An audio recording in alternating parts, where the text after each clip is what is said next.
Perkenalkan, nama aku Neraya Haura Albasid dengan NIM 2025-0340-159.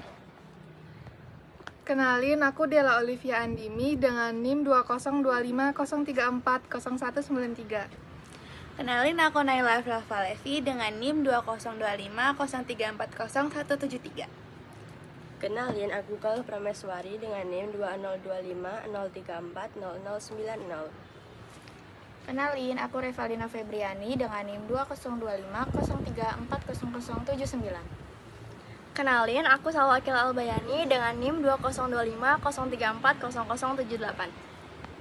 Kenalin, nama aku Asriani dengan NIM 2025-0340-082. Oke, jadi kita bertujuh ini mau ngejelasin tentang apa teman-teman? Maksila dan mandibula. Jangan lupa tonton sampai akhir. Oke, makasih. Maksila itu tulang yang berada di tengah wajah. Nah, kedua maksila itu menyatu di linea mediana yang membentuk midface.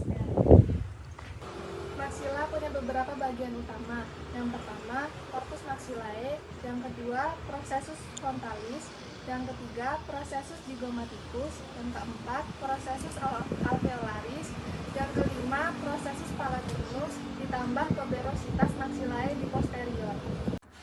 Oke, lanjut. Processus frontalis naik ke arah os frontale dan membentuk batas lateral cavitas nasi. Sementara processus zygomaticus menyambung ke os zygomaticum dan membentuk tonjolan pipi.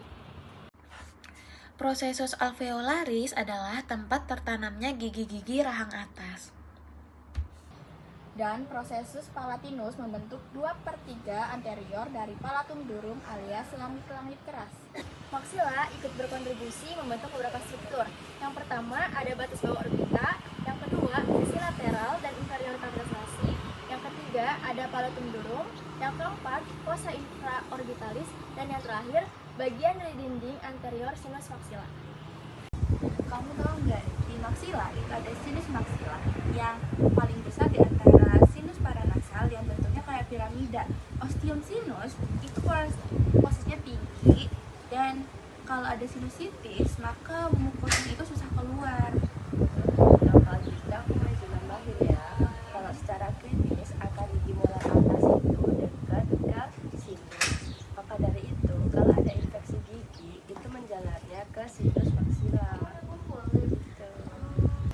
By the way, palatum durum dibentuk oleh processus palatinus, maxilla, dan lamina horizontalis os palatinum. Ini penting banget buat fungsi bicara, menelan, dan sebagian pembatas cavitas nasi dan cavitas oris. Sekarang ke mandibula. Mandibula itu satu-satunya tulang wajah yang bisa bergerak. Oke, lanjut ke bagian-bagian mandibula. Yang pertama itu ada corpus mandibulae atau badan mandibula. Corpus mandibulae adalah bagian depan dan tengah mandibula yang bentuknya itu seperti tulang memanjang. Disinilah terdapat basis mandibulae atau bagian bawah dan juga alveolar proses, yaitu bagian atas tempat gigi bawah menempel. Fungsi utamanya adalah sebagai penopang gigi bawah dan memberi bentuk pada dagu serta rahang bawah. Yang kedua itu ada ramus mandibulae. Ini adalah bagian tegak di kanan dan kiri mandibula seperti sayap yang naik ke atas. Fungsinya yaitu menjadi tempat melekatnya otot pengunyahan dan juga menopang dua tonjolan penting seperti kondilar proses dan juga koronoid proses. Lalu yang ketiga ada angulus mandibulae atau sudut mandibula, yaitu pertemuan antara korpus dan ramus, yaitu sudut rahang bagian belakang bawah atau jawline. Gunanya itu menjadi tempat melekatnya otot pengunyahan dan juga memberi bentuk tegas pada rahang bagian belakang. Yang keempat ada kondilar proses, merupakan tonjolan di bagian belakang atas ramus, terdiri dari caput mandibulae dan juga kolum mandibulae. Fungsi utamanya adalah membentuk sendi temporomandibular atau TMJ, yaitu sendi rahang untuk membuka, menutup, dan menggerakkan mulut. Lalu yang kelima ada koronoid proses, yaitu tonjolan di depan kondilar proses. Bentuknya lebih runcing. Nah, fungsinya itu sebagai tempat melekatnya otot temporalis, salah satu otot pengunyahan. Kondylar proses berartikulasi dengan os temporal membentuk sendi temporomandibular atau TMJ. Struktur ini punya diskus artikularis yang membantu gerakan kompleks. Selanjutnya ada coronalis proses. Coronalis proses adalah tempat melekatnya otot temporalis. Jadi, setiap perlahan naik turun, temporalis bekerja di sini. TMJ itu seni diatrosis yang unik karena melakukan rotasi dan translasi. Gerakannya itu ada elevasi, menutup mulut, dan depresi membuka mulut, dan ada juga protrusi, retrusi, sama lateralsi. Itu gerakan ke kanan dan ke kiri. Semua itu gabungan kerja otot dan diskus. Selanjutnya ada otot pengunyah. Otot pengunyah itu melekat pada mandibula sehingga menghasilkan gerakan rahang bawah pada sendi temporomandibular. Nah, otot pengunyah itu terdiri dari otot temporalis, masseter, pterygoid medial, dan lateral.